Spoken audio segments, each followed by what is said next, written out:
Bismillahirrahmanirrahim. Assalamualaikum warahmatullahi wabarakatuh. Alhamdulillahirabbil alamin. Hari ini kita bisa kembali lagi dalam pembelajaran pendidikan agama Islam. Namun sebelum kita masuk ke dalam pembelajaran selanjutnya, alangkah baiknya kita berdoa terlebih dahulu. Berdoa dimulai. Amin. Mudah-mudahan dengan kita berdoa, kita bisa memahami apa yang kita akan pelajari dan bisa menerapkan ke dalam kehidupan sehari-hari. Sebelum masuk ke pembelajaran yang akan kita bahas pada hari ini, saya akan bertanya, siapa di antara kalian yang masih ingat mengenai pembelajaran yang sudah kita pelajari pada kelas 7? Ya, benar sekali, yaitu mengenai tentang menuntut ilmu. Menuntut ilmu itu hukumnya wajib atau fardu bagi seluruh umat muslim yang ada di dunia. Karena kenapa? Rasulullah pernah berkata, "Thalabul ilmi fardhatun ala kulli muslimin wal muslimati."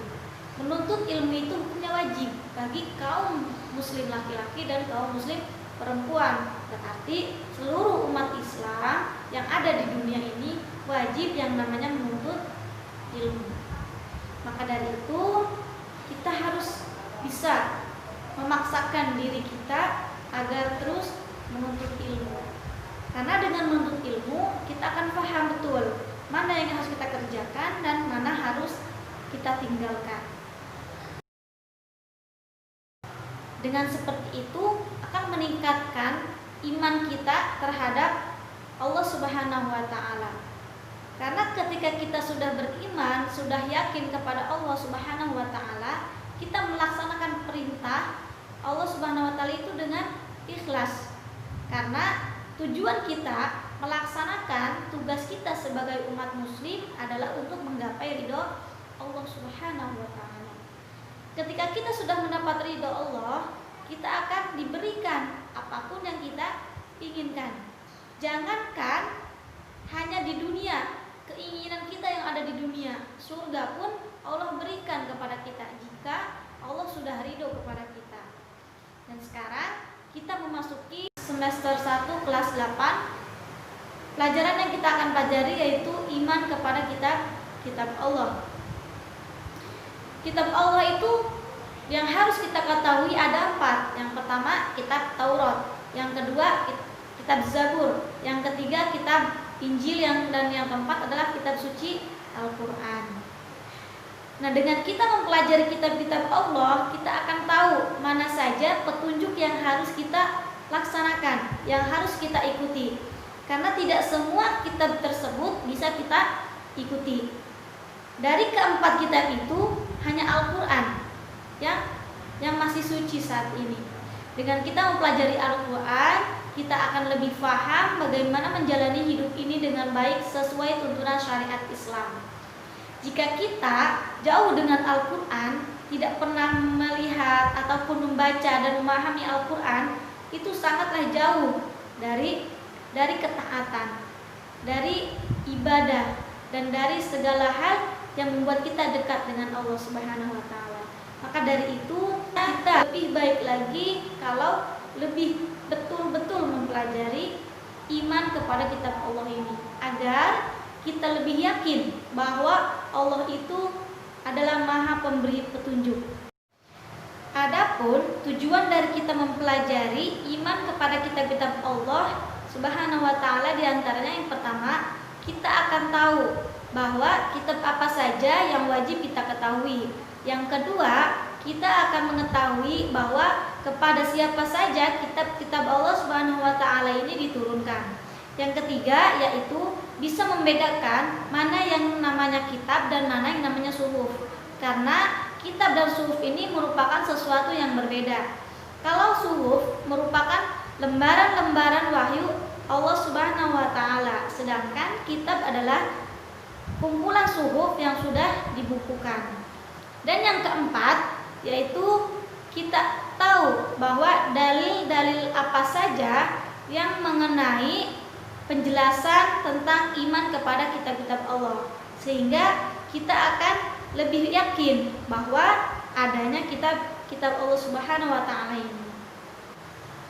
Dan teknis atau mekanisme dalam pembelajaran pertemuan ini yaitu, pertama, nanti kita bersama-sama akan melihat video dari salah satu turunnya kitab Allah Subhanahu wa taala. Yang kedua, nanti saya akan memaparkan mengenai kitab Allah Subhanahu wa taala atau iman kepada kitab-kitab Allah Subhanahu wa taala.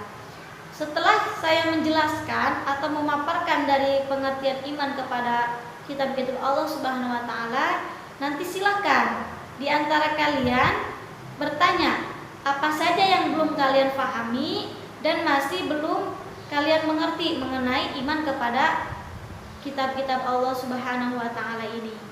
Setelah bertanya, nanti silakan kalian buka bukunya yang kalian punya atau cakrawala yang kita punya untuk mencari lebih dalam lagi mengenai iman kepada Allah Subhanahu wa taala, agar ketika kita belajar kita lebih paham apa yang dimaksudkan dalam pembelajaran saat ini. Setelah kita sudah membaca, kalian sudah paham, nanti saya akan coba berikan beberapa soal. Untuk apa? Untuk mengetes ingatan kalian bahwa pembelajaran ini betul-betul dipahami ataupun belum, seperti itu.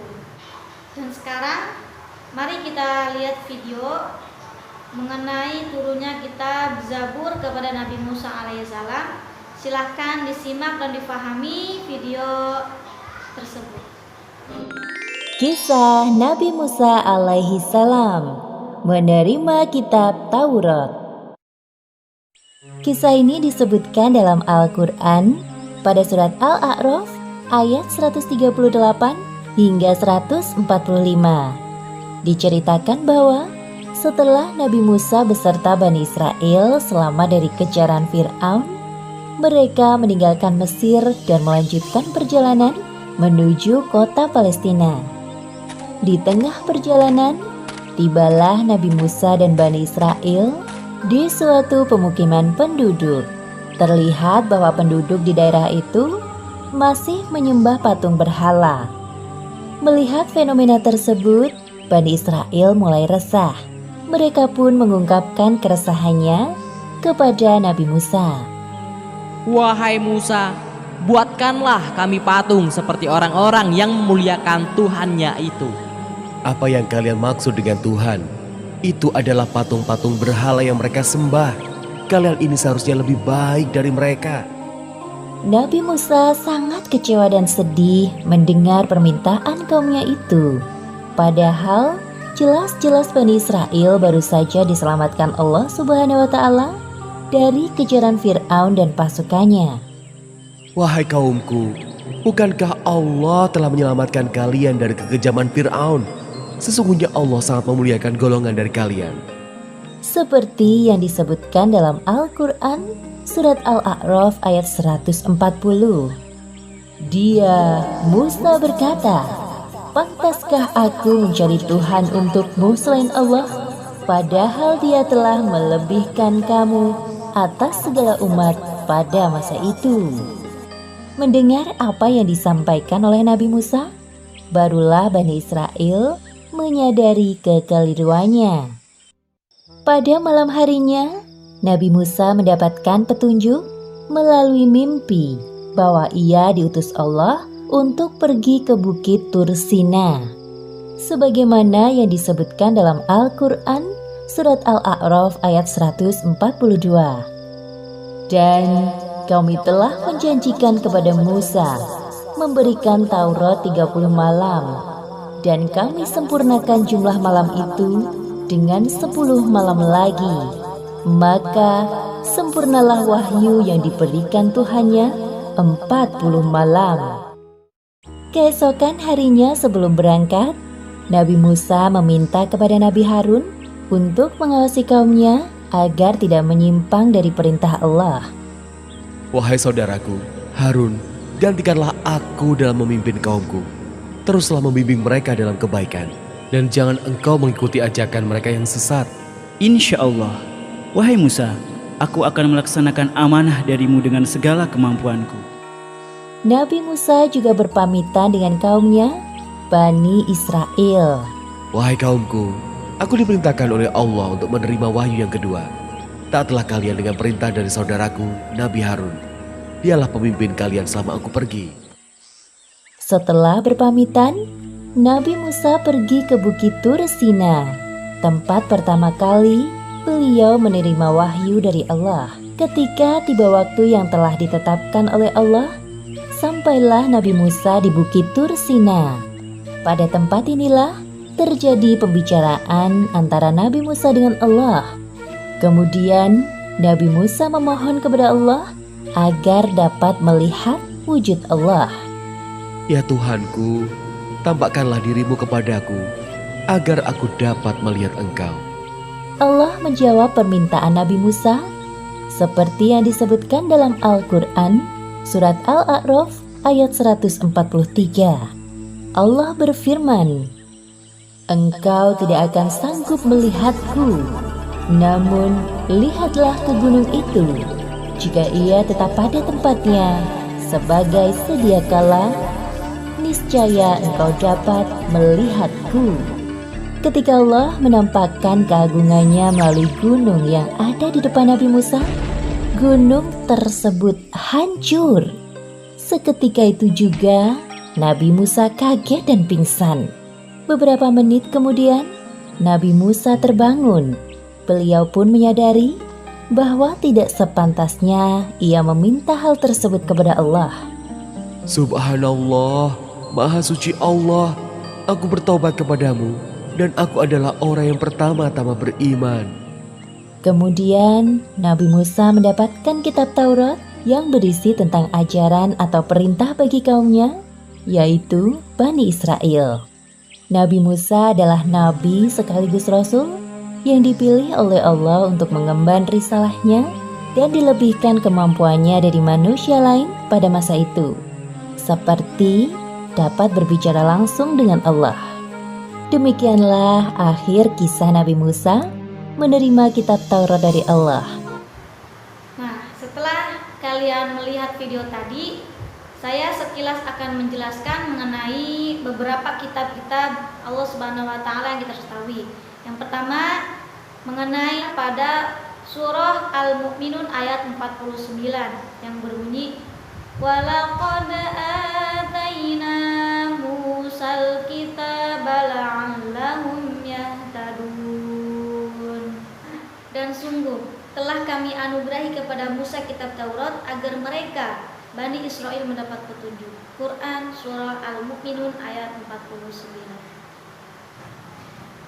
Adapun isi dari kitab Taurat ini ialah yang pertama, mengesahkan Allah Subhanahu wa taala, yang kedua, larangan menyembah berhala, yang ketiga, menghormati orang tua, yang keempat, larangan berzina, yang kelima, larangan mencuri. Itulah hal-hal yang ada pada kitab Taurat. Dan yang kedua yaitu kitab Zabur. Kitab Zabur atau juga disebut dengan Mazmur diturunkan kepada Nabi Daud alaihissalam sebagai pedoman hidup bagi kaum Yahudi, yang sudah dijelaskan dalam Quran surah Al-Isra ayat 55. Adapun isi dari kitab Zabur sendiri ialah mengenai nasihat, pujian, doa, hikmah, zikir, dan seruan Allah Subhanahu wa taala. Dan yang ketiga yaitu kitab Injil. Kitab Injil diturunkan Allah Subhanahu wa taala kepada Nabi Isa alaihissalam sebagai pedoman hidup kaum Nasrani, yang sudah dijelaskan dalam Al-Qur'an surah Maryam ayat 30 yang berbunyi, "Qala inni abdullah ataniyal kitaba wa ja'alani nabiyya." Yang artinya, dia Isa berkata, "Sesungguhnya aku hamba Allah. Dia memberiku kitab Injil dan dia menjadikan aku seorang nabi." Quran surah Maryam ayat 30. Secara umum, kitab Injil ini berisi tentang perintah untuk kembali mengesahkan Allah Subhanahu wa taala, membenarkan keberadaan kitab Taurat, menghapus hukum dalam kitab Taurat yang sudah tidak sesuai lagi dengan perkembangan zaman, dan menjelaskan bahwa akan ada nabi setelah Nabi Isa, yaitu Nabi Muhammad SAW. Dan yang terakhir adalah kitab Al-Qur'an. Al-Qur'an diturunkan Allah Subhanahu wa taala kepada nabi dan rasul yang terakhir, yaitu Nabi Muhammad SAW. Al-Quran merupakan kitab penyempurna dan membenarkan kitab-kitab sebelumnya yang sudah dijelaskan dalam Al-Quran surah Al-Imran ayat 3, yang artinya dia menurunkan kitab Al-Quran kepada Muhammad yang mengandung kebenaran, membenarkan kitab-kitab sebelumnya, dan menurunkan Taurat dan Injil. Quran surah Al-Imran ayat 3. Selain yang 4 kitab tadi, Allah Subhanahu wa taala juga menurunkan suhuf. Suhuf adalah kata jamak dari syahifah yang artinya lembaran-lembaran wahyu Allah Subhanahu wa taala. Dan suhuf juga diberikan hanya kepada beberapa nabi dan rasul saja.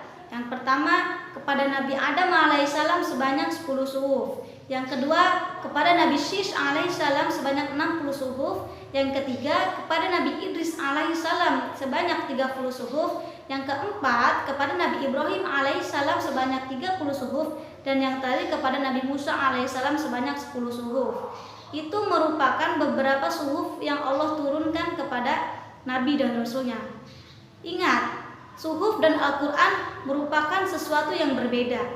Kalau suhuf merupakan lembaran-lembaran wahyu Allah Subhanahu wa taala, sedangkan Al-Quran merupakan lembaran-lembaran wahyu Allah Subhanahu wa taala yang sudah dibukukan. Jadi kita bisa bedakan bahwa suhuf hanya lembaran, sedangkan Al-Quran merupakan suhuf yang sudah dibukukan. Seperti itu. Sekarang setelah kalian melihat video dari beberapa turunnya kitab Allah Subhanahu wa taala ini, dan kalian sudah mendengarkan penjelasan dari saya mengenai iman kepada kitab-kitab Allah Subhanahu wa taala ini, sekarang tulis atau pertanyakan apa saja yang kalian belum pahami mengenai materi iman kepada kitab-kitab Allah Subhanahu wa taala. Kalian melihat video tadi, kemudian kalian mendengarkan penjelasan dari saya, dan juga tadi ada beberapa yang bertanya mengenai iman kepada kitab-kitab Allah Subhanahu wa taala. Sekarang saya akan berikan beberapa soal kepada kalian untuk menguatkan pemahaman kalian mengenai materi iman kepada kitab-kitab Allah Subhanahu wa taala. Alhamdulillahirabbil alamin, kita sudah melaksanakan pembelajaran pada pertemuan hari ini, dan yang bisa kita simpulkan bahwa kitab-kitab Allah Subhanahu wa taala itu yang harus kita ketahui ada 4. Yang pertama, kitab Taurat yang diturunkan kepada Nabi Musa alaihissalam. Yang kedua, kitab Zabur yang diturunkan kepada Nabi Daud alaihissalam. Yang ketiga, kitab Injil yang diturunkan kepada Nabi Isa alaihissalam. Dan yang keempat adalah kitab suci Al-Quran yang diturunkan kepada Nabi terakhir, yaitu Nabi Muhammad SAW. Selain kitab, ada juga suhuf yang diturunkan Allah Subhanahu wa taala. Suhuf merupakan kata jamak dari syahifah yang artinya lembaran-lembaran wahyu Allah Subhanahu wa taala. Suhuf juga diturunkan hanya kepada beberapa nabi saja, di antaranya Nabi Adam alaihissalam, Nabi Syis alaihissalam, Nabi Idris alaihissalam, Nabi Ibrahim alaihissalam, dan yang terakhir Nabi Musa alaihissalam. Itulah kesimpulan yang bisa kita ambil pada pertemuan hari ini. Mudah-mudahan kita bisa menerapkan hikmah yang ada di dalam pembelajaran ini, dan ingat, setelah ini kalian bisa mencari, mendalami mengenai iman kepada kitab-kitab Allah Subhanahu wa taala ini, baik dari internet, buku, atau sumber ilmu yang lainnya. Dan pertemuan selanjutnya nanti kita akan bahas mengenai menghindari minuman keras, judi, dan pertengkaran. Sekarang untuk menutup pembelajaran ini, kita bersama-sama membaca lafaz hamdalah, alhamdulillahirabbil alamin, syukran katsiran, wassalamualaikum warahmatullahi wabarakatuh.